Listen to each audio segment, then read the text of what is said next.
दोस्तों, मैं दिलीप, आपका सेल्स कंसल्टेंट, सेल्स ट्रेनर।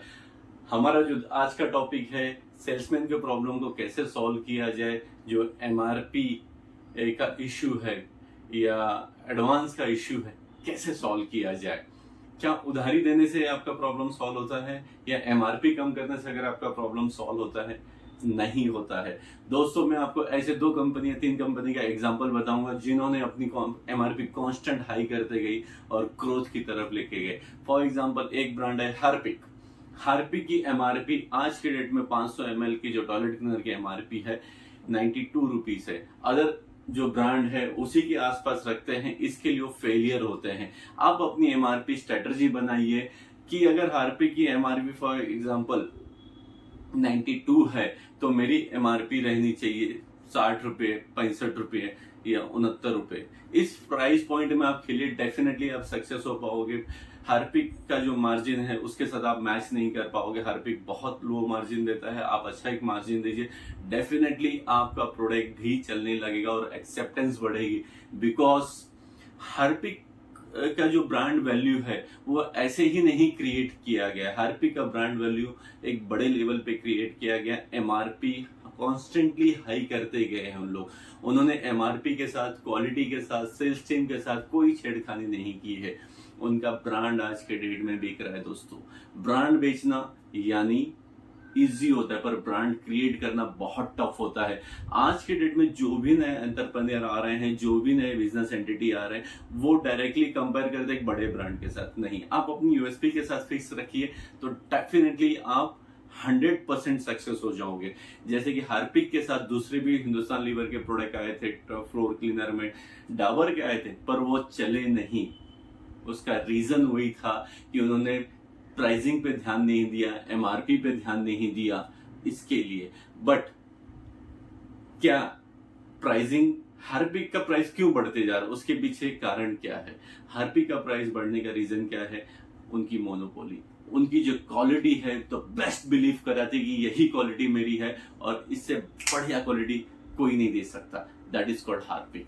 और कंटिन्यू ब्रांड हैमरिंग कर रहे, अच्छे अच्छे ब्रांड के साथ। अक्षय कुमार उसका ब्रांड एम्बेसडर है जो कंटिन्यू हैमरिंग कर रहे, चाहे बाथरूम क्लीनर है, चाहे लाइजोल हो, ग्लास क्लीनर हो या फ्लोर क्लीनर हो या कोई भी प्रोडक्ट हो, वो उसकी कंटिन्यू ब्रांड नेम चल रही है। और यही हमारी इंडियन कंपनी, जो छोटी कंपनियां नहीं कर पाती। तो आपको ये सब करने की कोई जरूरत नहीं है।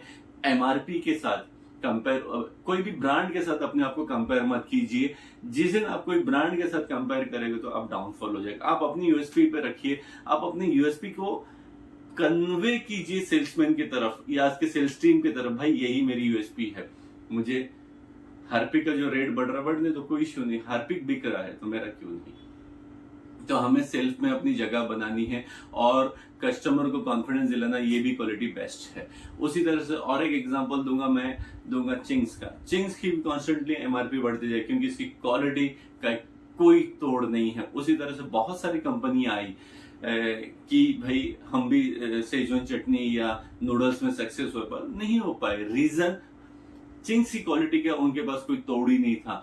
और सेकेंड थिंग, सेम एमआरपी। अगर चिंग्स की एमआरपी 750 की, अगर 750 ग्राम की एमआरपी अगर 180 रुपया है तो उन्होंने भी 180 रुपया रखा, जो गलत किया। उन्होंने 120 रुपया रखना चाहिए था, जिससे कि कस्टमर को डिफरेंसेस समझ में आए। और कस्टमर जब 120 में लेगा तो उसके दिमाग में ये चीज रहेगा कि मैं चिंग्स नहीं ले रहा हूं, मैं एक ब्रांड ले रहा हूं, दूसरा ब्रांड ले रहा हूं। अगर आप 180 सेम एमआरपी रखते हैं तो ब्रांड के लिए बहुत तकलीफ होता है। आप उस ब्रांड को कॉम्पीट नहीं कर पाते। एक हिलर करके ब्रांड आया था, ऐसे ही उन्होंने बाय 1 गेट 1 देना शुरू कर दिया था, जिससे उसके प्रोडक्ट किल हो गया और मार्केट से धीरे धीरे वॉश आउट हो गया। उसी तरह ऐसे बहुत सारी कंपनियां हैं जो मिस्टेक्स करते हैं, अपना जो एमआरपी है, अपनी जो यूएसपी है, दूसरों के साथ कंपेयर करने लगते हैं, जिससे कि आपकी ब्रांड वैल्यू खत्म हो जाती है धीरे धीरे।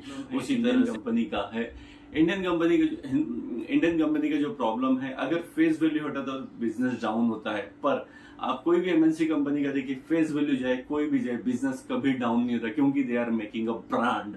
अगर आपको ब्रांड बनाना है तो आपको एमएनसी कंपनी की तरह सोचना होगा और सोच के अपने ब्रांड को क्रिएट कर सकते हैं। एमएनसी कंपनी जैसे कि हिंदुस्तान लीवर, पीएनजी, डाबर, ब्रिटानिया, पार्ले, ये सारे का सारे जो बड़े बड़े ब्रांड है, कोई भी अगर उनके सेल्स टीम में चेंजेस होता है तो बिजनेस डाउन नहीं होता है।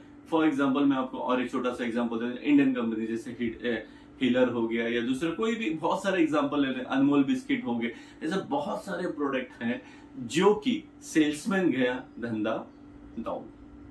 तो यानी आज भी आप जो बिजनेस कर रहे हो, मिथ बिजनेस कर रहे हो, आप अपने सेल्समैन के ऊपर डिपेंड होकर बिजनेस कर रहे हो, जिससे कि आपकी बिजनेस की लाइबिलिटी लॉन्जिविलिटी बढ़ेगी नहीं और आपकी लाइबिलिटी बढ़ती जाएगी, क्योंकि बंदा गया तो आपका बिजनेस डाउन हो गया। तो आपको ऐसा कुछ हायरार्की, ऐसा कुछ सिस्टम जनरेट करना पड़ेगा, कोई भी आए जाए मेरे धंधे पे, बिजनेस में फर्क नहीं पड़ना, यानी मेरा पैसा हमेशा मार्केट से आते रहना चाहिए। दोस्तों, आप इस तरह से ऐसा सिस्टम जनरेट कीजिए जिस तरह से जो एमएनसी कंपनी सिस्टम जनरेट कर रही है कि कोई आए जाए कुछ फर्क नहीं पड़ता है, हमारा बिजनेस हमेशा बढ़ता रहेगा। उसी तरह से अगर आप अपने बिजनेस को, ब्रांड को सक्सेस करना चाहते हैं, ऐसा फॉर्मेट यूज कीजिए, कोई आए जाए आपको कोई फर्क नहीं पड़ना चाहिए, आप हमेशा खुश रहना चाहिए, आपके बिजनेस को हमेशा ग्रोथ मिलना चाहिए। दोस्तों, यही मेरा मकसद था आप लोगों को समझाने का कि आप अपने आप को कंपेयर किसी के साथ मत कीजिए, आप अपनी यूएसपी बना के रखिए, आप अपनी प्राइसिंग स्ट्रेटेजी बना के रखिए, अपने टीम को संभाल के रखिए। टीम यानी रिलेशनशिप नहीं, ब्रांड बोले तो टीम, ब्रांड बोले तो टीम, टीम बोले तो ब्रांड नहीं।